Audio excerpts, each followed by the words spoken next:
ہر سال محرم آ کر یہ صدا لگاتا ہے۔ میرا اللہ چاہتا تو میرے نبی کے نواسے کی شہادت سفر میں ہوتی، ربیع الاول میں ہوتی، 11 مہینے نہیں پڑے ہوئے،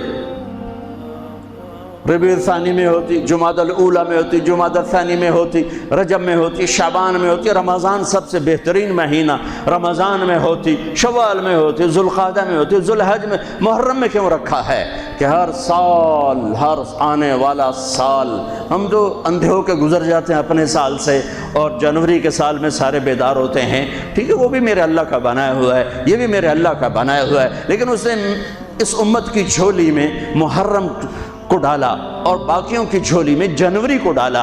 اللہ تعالیٰ نے اس مہینے کے اندر، اگرچہ یہ مہینہ شروع سے کوئی مقدس چلا آ رہا ہے، محرم میں اللہ نے آدم علیہ السلام کی توبہ کو قبول کیا۔ محرم، اماں ابا کی ملاقات ہوئی 10 محرم میدان عرفات میں۔ دوسرا بڑا واقعہ 10 محرم نوح علیہ السلام کی کشتی جودی پہاڑ پہ جا کر ٹکی۔ اس کے بعد تیسرا بڑا واقعہ 10 محرم موسیٰ علیہ السلام نے سمندر پار کیا اور فرعون ڈوبا۔ چوتھا بڑا واقعہ 10 محرم یونس علیہ السلام مچھلی کے پیٹ سے باہر نکالے گئے اور اللہ تعالیٰ نے ان کی حفاظت فرمائی۔ ایک پوری فہرست ہے، میں نے آپ کو 3-4 سنا دیے، اور پھر اس سب پر چھا گیا میرے نبی کے نواسے اور پورے خاندان کی شہادت۔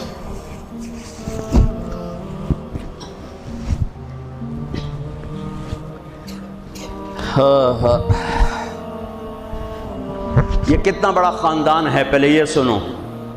میرے نبی نے فرمایا، اللہ نے ساری کائنات کو دیکھا، پھر ان سب میں سے عربوں کو چھانٹ کے الگ کیا، پھر سارے عربوں کو دیکھا، اس میں سے مضر کو چھانٹ کے الگ کیا، پھر سارے مضر کو دیکھا، اس میں سے قریش کو چھانٹ کے الگ کیا، پھر سارے قریش کو دیکھا، اس میں سے ہاشم کو چھانٹ کے الگ کیا، پھر ساری ہاشم کی نسل کو دیکھا، اس میں سے میرے اللہ نے میرا انتخاب کیا۔ انا خیرکم ابن و نفسا، میرے جیسا عالی نسب کوئی نہیں، میرے جیسا عالی خاندان کوئی نہیں۔ عبداللہ سے آدم علیہ السلام تک کسی سے زنا نہیں ہوا، سب پاک دامن ہیں، سب پاک دامن ہیں، سب پاک دامن ہے۔ میرا نبی پاکیزہ سلسلوں سے آئے اور ہر باپ کا ماتھا روشن ہو جاتا تھا جدھر میرے نبی کا نور جاتا تھا۔ ایک دن آدم علیہ السلام کے 10 بیٹے تھے، شیث علیہ السلام سے آپ کا سلسلہ نسب آدم علیہ السلام سے ملتا ہے، ان کا ماتھا روشن تھا۔ آدم علیہ السلام کہنے لگے، بیٹا تیری پشت میں ایک امانت ہے جو تیرے باپ سے بھی زیادہ قیمتی۔ وہ کہنے لگے، ابا بیٹا باپ سے زیادہ قیمتی؟ وہ کیسے؟ کہا تو اس امانت کی بات کرتا ہے، تجھے اس کی امت بتاؤں؟ امت ابھی ہمارے آنے میں 10,000 سال پڑے ہوئے ہیں، 10,000 سال، اور آدم علیہ السلام فرما رہے ہیں، بیٹا اس ہستی کو چھوڑ، اس کی امت کا بتاؤں؟ کہا جی بتاؤ۔ کہ میں نے ایک خطا کی، میرے کپڑے اتار دیے۔ وہ ہستے، اس کی امت روزانہ خطائیں کریں گے، اللہ ان کے کپڑے نہیں اتارے گا۔ میں نے ایک خطا کی، مجھے بیوی سے جدا کیا، وہ سارا دن گناہ کریں گے، اللہ ان کی بیویوں سے انہیں جدا نہیں کرے گا۔ میں نے ایک خطا کی، اللہ نے میری مشہوری کر دی، سوری دنیا کو بتایا، اور وہ سارا دن منہ کالے کریں گے اور اللہ ان کے گناہوں پہ پردے ڈالتا جائے گا۔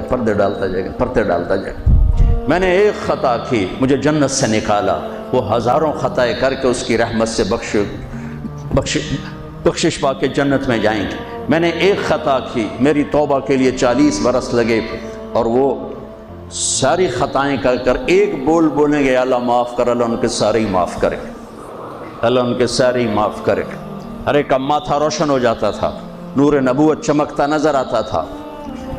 اس لیے بہت بڑے علماء کی بڑی مضبوط دلائل ہیں کہ آزر، اگرچہ نسب نامے میں آزر ہی آتا ہے، لیکن آزر آپ کے چچا ہیں، باپ نہیں ہیں، چچا ہیں، چونکہ چچا کو بھی اب کہتے ہیں، باپ کے لیے والد کا لفظ ہے، والد صرف باپ کو کہتے ہیں، اور اب چاچوں کو بھی کہتے ہیں، باپ کو بھی کہتے ہیں، دادے کو بھی کہتے ہیں۔ نعبد الہک و الہ آبائک ابراہیم و اسماعیل و اسحاق الہا واحدا۔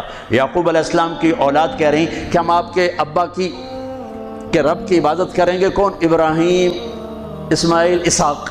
ابراہیم دادا، اسماعیل چاچا، اسحاق والد۔ وکان ابوہما صالحا، وہ میں نے دیوار سیدھی کر دی کہ ان کا باپ نیک آدمی تھا، ساتویں پشت کا دادا، اس کے لیے اب کا لفظ استعمال ہو رہا ہے، اب کا لفظ استعمال ہو رہا ہے۔ اور ابراہیم علیہ السلام بیت اللہ بنانے کے بعد دعا مانگ رہے ربنا اغفر لی ولوالدی۔ ان کے باپ اگر کفر پہ مرے ہوتے تو ابراہیم علیہ السلام یہاں یہ دعا نہیں مانگ سکتے تھے کہ اللہ مجھے معاف کر، میرے والدین کو معاف کر، ربنا اغفر لی ولوالدی یوم یقوم الحساب۔ اس دعا کا مانگنا، یہاں والد کا لفظ استعمال کیا، باپ کا لفظ، اب کا لفظ استعمال نہیں کیا، والد کا لفظ استعمال کیا کہ والد صرف باپ کو کہتے ہیں، اب چاچے کو، دادے کو، پردادے کو، سب کو اب کہا جا سکتا ہے۔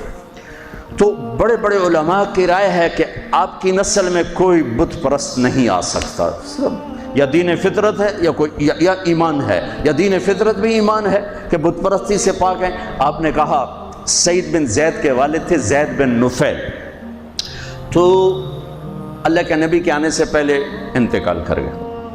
وہ بیت اللہ سے ٹیک لگا کے بیٹھا، کہتے ارے قریش، اللہ کی قسم یہ پتھر کے بت ہیں، نہ نفع دیتے نہ نقصان، یہ اس کائنات کے مالک نہیں ہو سکتے، اس کائنات کا کوئی مالک ہے، پتہ نہیں کون ہے، اور کوئی ہے مجھے پتہ ہوتا میں اس کی پوجا کرتا۔